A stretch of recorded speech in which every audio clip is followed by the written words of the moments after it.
Hello, everyone. My name is Mark Kageyama, and I'd like to welcome everyone here to Be Your Own Hero. I'm a stage 4 prostate, bone, and lung cancer patient, been dealing with cancer for over 2 years. Things are getting better. I am honestly just so happy to be alive, to open my eyes every day, and to experience what this beautiful world has to offer. And so it's been a journey, and it's a journey that I'm so happy to continue every day. And so, what I'd like to do, I'm so excited to introduce my guest, Greg Fobbs, and he's from the Bay Area up in San Francisco. So, at this time, Greg, please introduce yourself and tell us a little bit about yourself. Yeah, thanks, Mark. So, I'm Greg Fobbs. I was born and raised in the Bay Area. So, love it here. Haven't left. Did some time in San Diego. That was an awesome experience. But the Bay Area is my home. So, I have a lovely wife of 8 years. I have a teenager, 14-year-old, and a toddler. So that's a wide age range, but they keep me extremely busy. My wife and I, we live in Lathrop, California. So we were living in San Jose about a little over 5 years ago. We're fortunate enough to purchase home in River Islands. Love this community, Central Valley, part of the Bay Area. So we're in a central location, about an hour from Sacramento, and then maybe about an hour and a half San Francisco, and hour to San Jose. So perfect location.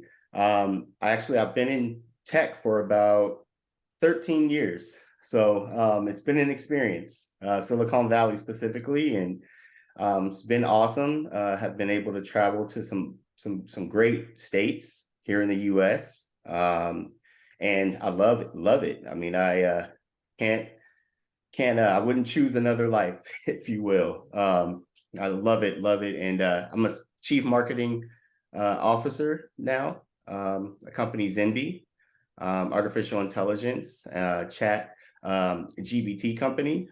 So co-founder as well. And it's funny because I actually met a CEO and the software developer of the product at ServiceNow. So I was at ServiceNow for about 2.5 years or so. And yeah, I love the tech industry, love the Bay Area. And I'm glad that I met you, Mark, on LinkedIn. So yeah, thanks for the opportunity. So, yeah, thanks uh, for introducing yourself, Greg. And what we want to talk about is, the situation with cancer that you were directly involved with your brother. So, if you could share that story, how that started, and lead us through that challenge that you had. Definitely. Yeah, no, thanks for our conversation about, I believe, 2 weeks ago. And, had the opportunity to just, hear your story. It was extremely inspiring. And from hearing your story, that gave me the courage to really, mention what happened to my brother. So yeah, my brother, so I have 7 siblings. There are four of us now, so I've actually lost three. And Wow. one to cancer. So and I don't know if I shared this with you, but when I was 11 years old, my sister was killed. So Ooh. I dealt with that. She was 23 years old. About 2 years ago, my sister passed away at 50. And 5.5 years ago now, my brother, he passed away from colon cancer. So these experiences have really, I would say, shaped me and who I am today. And we were kind of, talking before this call, when you hear everyone's story, you really realize how fortunate and blessed you are, to still be living, uh, Yes. and waking up. I mean, just taking breath. And so those experiences have just helped me, just really shaped me into realizing that, hey, life is short. Do the best you can while living in this life, and inspire others. So my brother, it was tough for our family, because my brother had, let me see, so there are quite a few children. So I have nieces and nephews, right? And they were all, in their teens, a few in their 20s when it happened. Actually, I think I mentioned my nephew is playing professional basketball in Japan right now, 6'11", doing great. But going through that whole experience really showed me, I mean, I would talk to my brother a lot, and he would say, Greg, stay focused, stay strong, right? And I didn't even know he wouldn't let us know that he had cancer. And so we would know that he was sick and, different things. He would go back and forth to the hospital, but I literally didn't find out until about 2 years before he passed.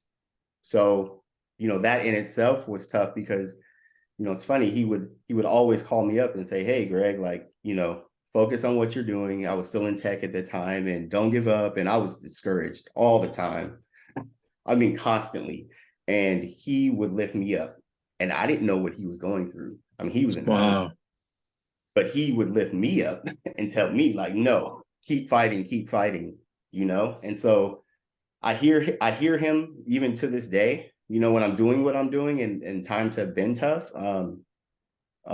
Yeah, but I hear his voice, telling me, like, Greg, like, no, keep going, brother. Like, and it's funny because out of all of my brothers and sisters, he always told me that I had something special. And I didn't know that, right? I didn't believe him. I was so young and, kind of naive, and I wasn't sure of myself, I guess, if you will. But he saw it. And he told me on every occasion, every time I saw him, he let me know he's proud of me. And so, yeah, so I still hear that to this That day. is, that is so awesome.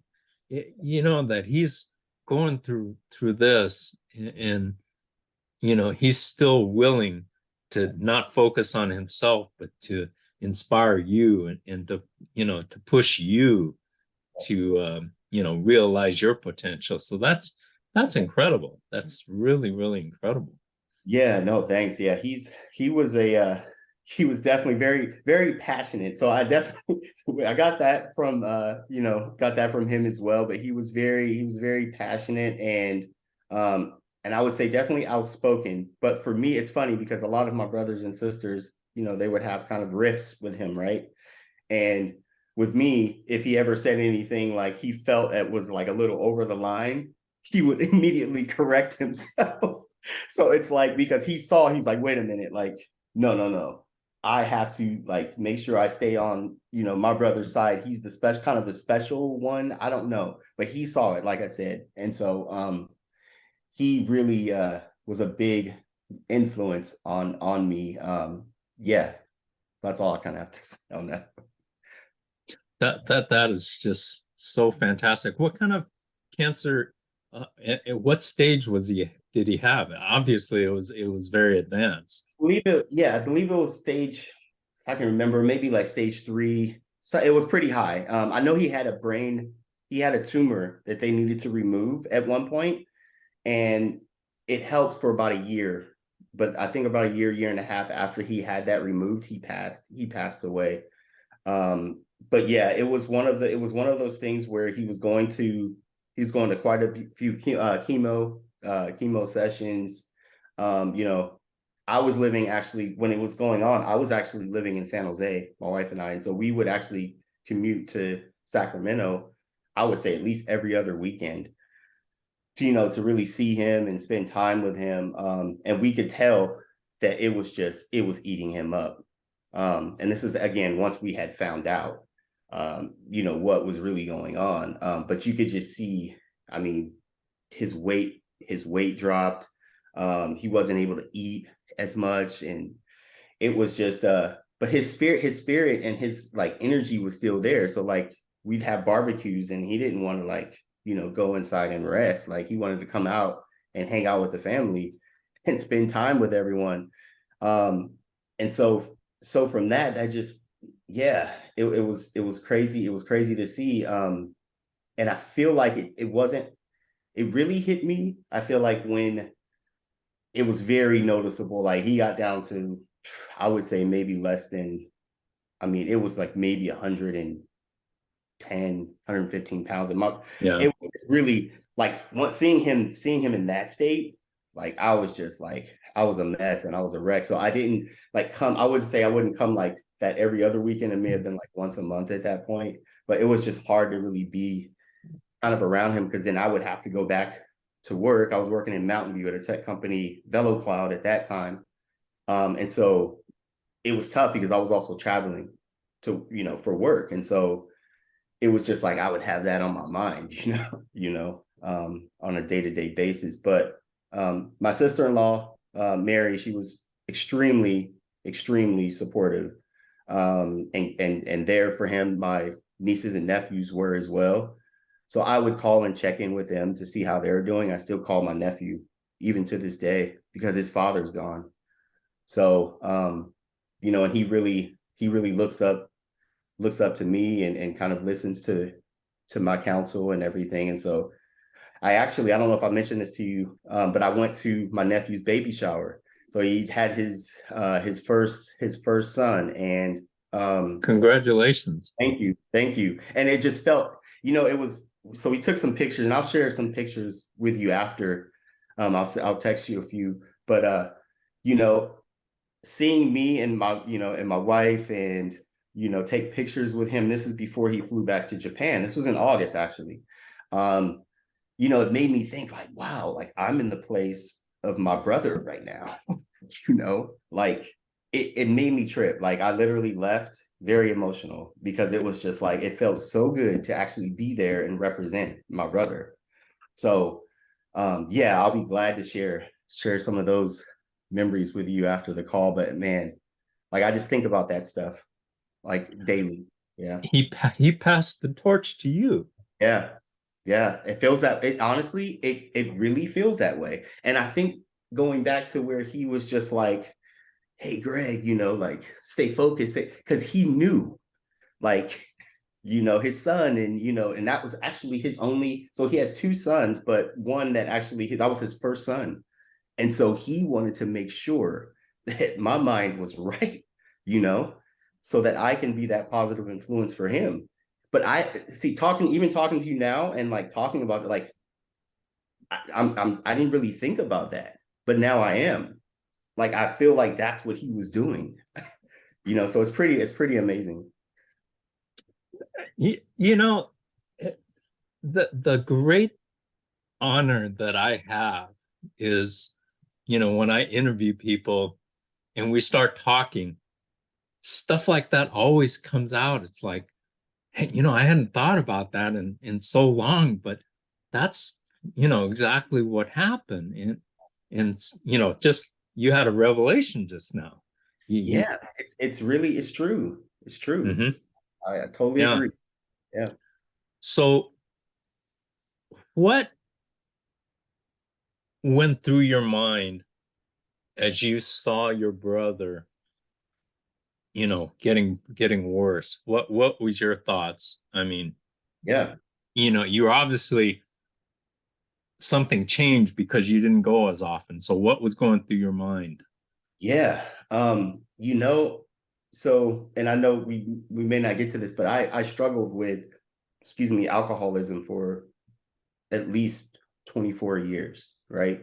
And so one of the things that really, made it a hardcore form of alcoholism was because of all the past trauma, right? Like, losing so many siblings. And so with him, I was just like, here we go again. Like it brought me back to the feelings that I did even when I was like 11, right? And I was just like, oh, it's coming. And so for me, I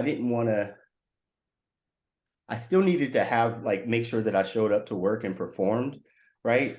And I knew that like if I went as often, I would probably be more of a drunk mess when I flew to Chicago, right? Or when I flew to Seattle or Portland. Like I just couldn't do it because I still needed to take care of my family, right? And we're also taking care of my in-laws. They live with us. We moved them from Torrance. I think I mentioned that before too. So Mm-hmm. I had to keep it together, mentally. But I did, and I knew it was getting really bad. And I'll bring up the story about when it actually when it actually he was in the hospital, and I got that call. So we had already been living in River Islands here in Lathrop, and I was commuting on the H train to the 49ers stadium, and then taking a little train over to Mountain View every single day.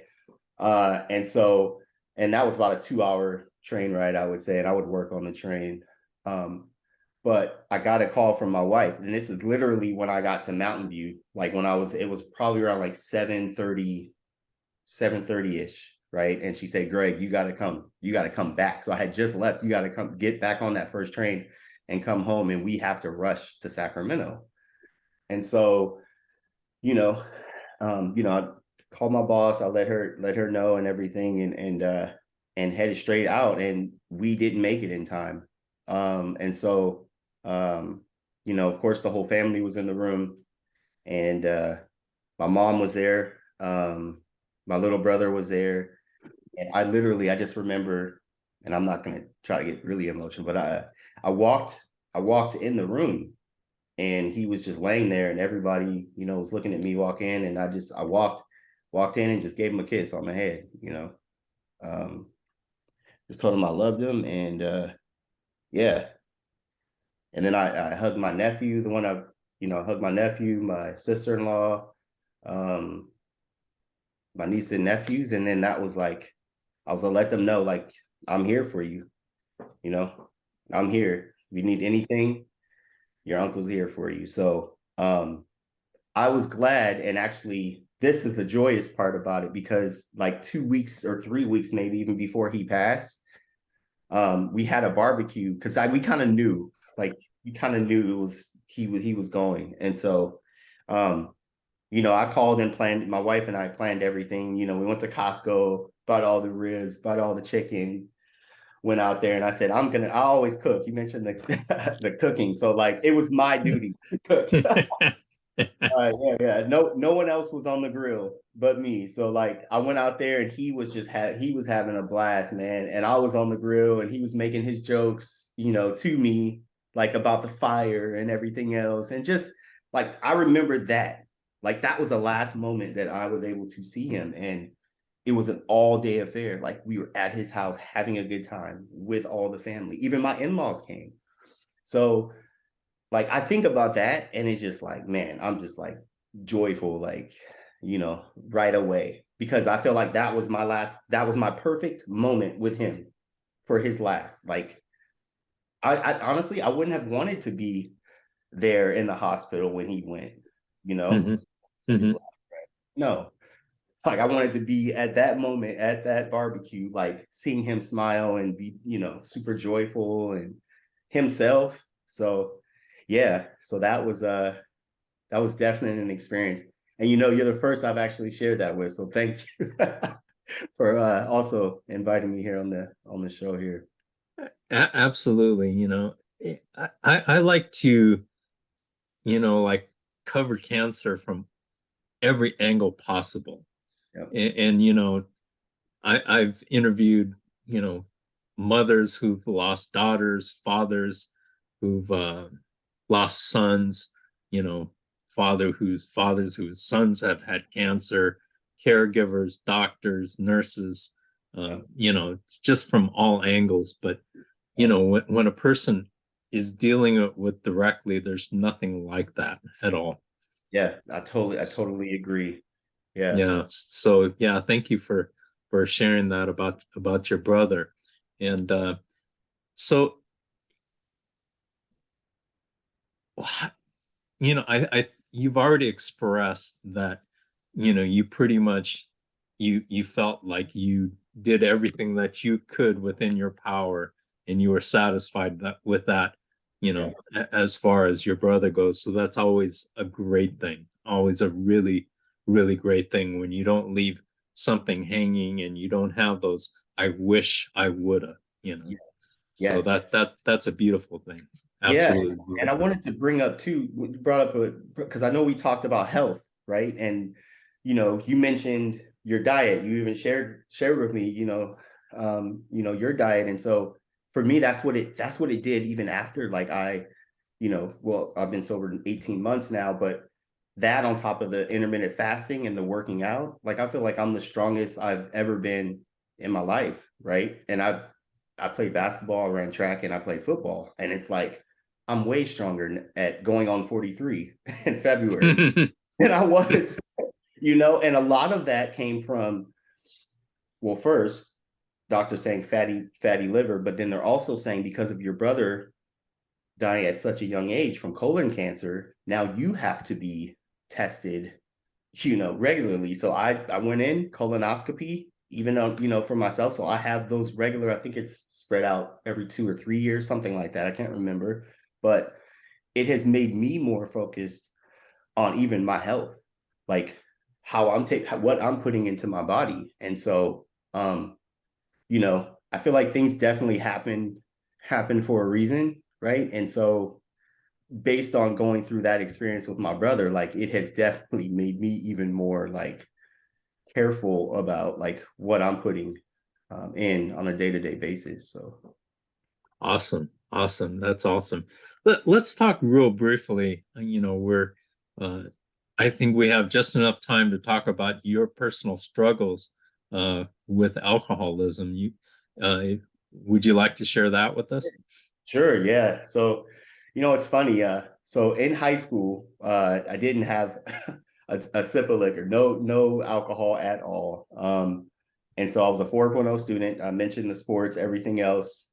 Like literally could have been church every Sunday, Bible class during the week, right?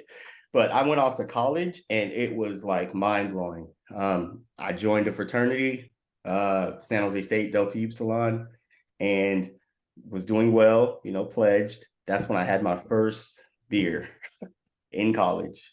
And from then on, like, I went to San Diego for about 4 years, flunked out of San Diego State because of alcoholism, right? I had never gotten an F or a D until I went to San Diego State.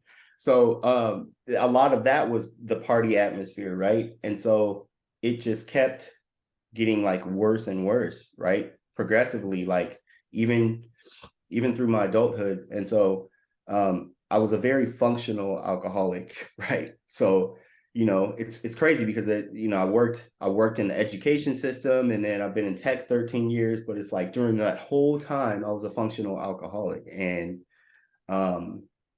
it was one of those things where I didn't definitely take serious enough. And I would have physicals, checkups. My wife was like begging and like pleading with me to get help, right? And I'm willing to share now because I'm in a good place, going on 18 months, and it also will inspire someone else, right? But at Service Now, it was crazy because that was the height of COVID as well. So that's even pretty, and I'm speaking to kind of recent now. And so it was very easy to wake up in the morning, right? Yeah, I was producing, I was getting my work done, I was doing an awesome job. However, I wasn't happy.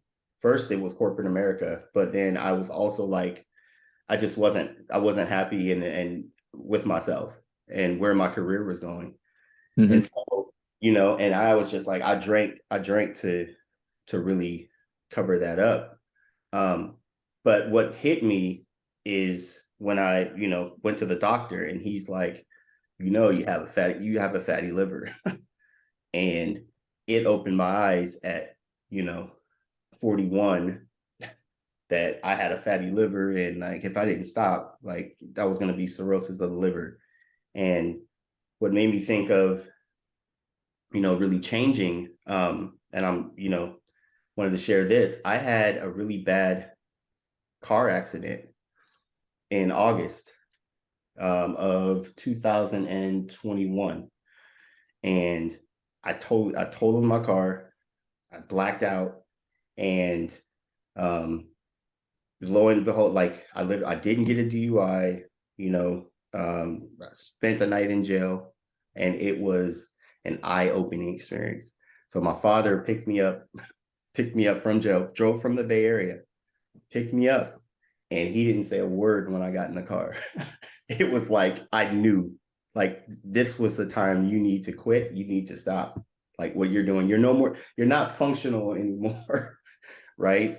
And so um when I came home, you know, my wife was crying, my mother-in-law was crying, just everybody was just surrounding me with love, you know, not really like, you know, beating down on me or anything.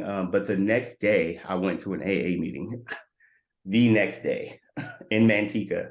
And so I currently belong to the Manteca Fellowship of Alcohol Anonymous. And I have two sponsors. They're both in their 70s and have over 30 years of sobriety. So that has helped me tremendously. And I honestly could say I don't have the urge. I still make sure that I go to AA meetings regularly.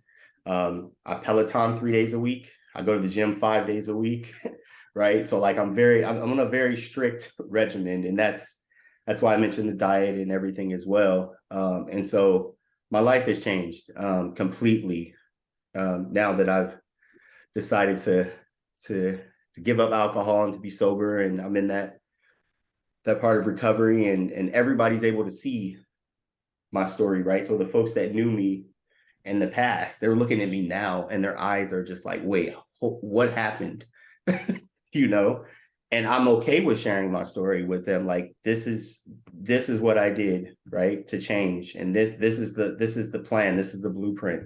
And so I'm open to even sharing that with my family members or friends or anybody who reaches out to me. Hey, what did you do? Man, I have a whole list. I can write an essay on it probably now. But it's one of those things where I'm open to share my story. I think I've done a few LinkedIn posts about it too. When I felt I had the courage, when I got my 1 year birthday, sober birthday and Penn. And so I had to share that. Like, I was thinking about it before and I was like, oh, you know, it's business professional platform. But I thought about it, I was like, who cares? Like, people need to see this because someone's struggling right now out there. And so yeah, thanks for allowing me to bring that up. And Absolutely. You know, um, one of the things that I've learned in my journey is just uh, how incredibly powerful our minds are. yeah, You know, just like you did, you made the decision that, hey, I'm going to change my life. yeah, I want, and it's a matter of wanting yeah. to change your life.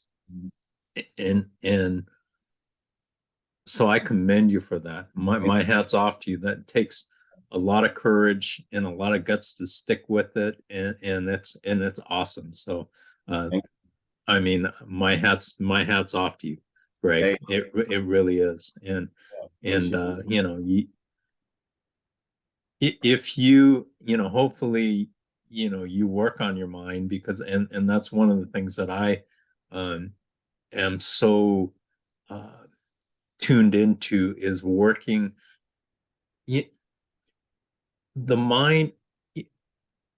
You know, when somebody, for instance, when somebody has cancer, they go to the doctor says, hey, you know, this is what we want to do.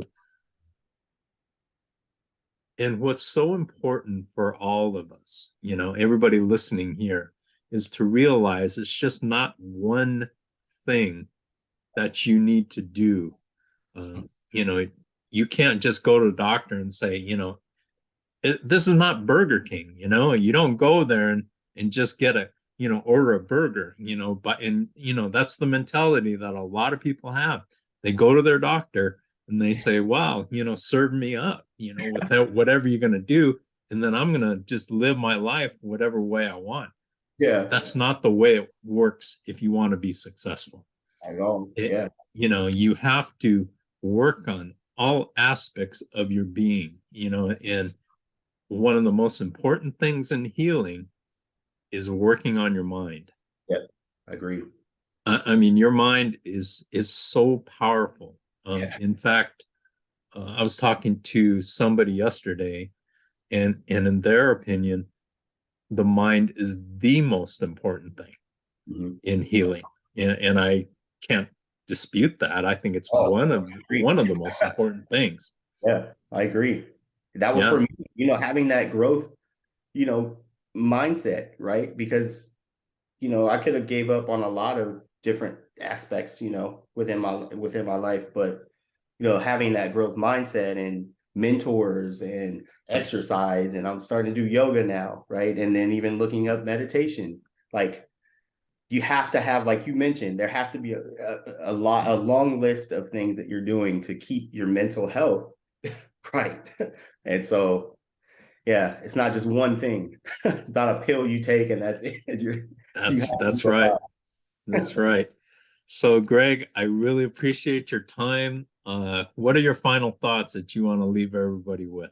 Yeah, no, thank you, Mark. I've we talked about this before, but LinkedIn is so powerful, right? Like, I feel like I have so many. I mean, I can even call friends, within my global LinkedIn community that, like, I literally could ping them, like you and I ping each other back and forth, and I could ping them and they're going to respond back. Oh, how's your day? Like, how's your day going? Like, LinkedIn has provided that, right? And so, it's not this, for me, it's not just this, platform where you got to be so professional. People are living lives and they want to hear, like, how your life is, right? And then, see what you're doing and maybe that will inspire them. So my final thought is, honestly, like, I love my global community on LinkedIn and meeting folks like yourself. So yeah, no. So do I. I love it too, and you know, people who are on it understand that. It's not like Instagram or Facebook or Oh, Twitter or anything like that. It's really a great platform. So yep, I yeah. agree. Uh, anyway, Greg, thank you so much for your time. Thank you for sharing your story. Uh, I'd Thanks. like to leave everybody with a positive quote, and this is from Norman Vincent Peale. And this quote is, "There is a giant in every person, and nothing can get this giant down unless that giant is kept down by himself." Mm, So I'd like to thank everybody for joining us here at To Be Your Own Hero. Make the most of every day, because every day is a blessing. Every day is awesome. And use every day to the maximum. And let's make 2023 fantastic for everybody. You know, make somebody's day. Give them a smile. Help them, with a kind thought, or just let's make this world better. Let's bring people together instead of divide. So with that, thank you everyone for joining us at To Be Your Own Hero. And we will see you next time. And please subscribe, like, and make a comment on the video. And we will see you next week on To Be Your Own Hero. Thank you.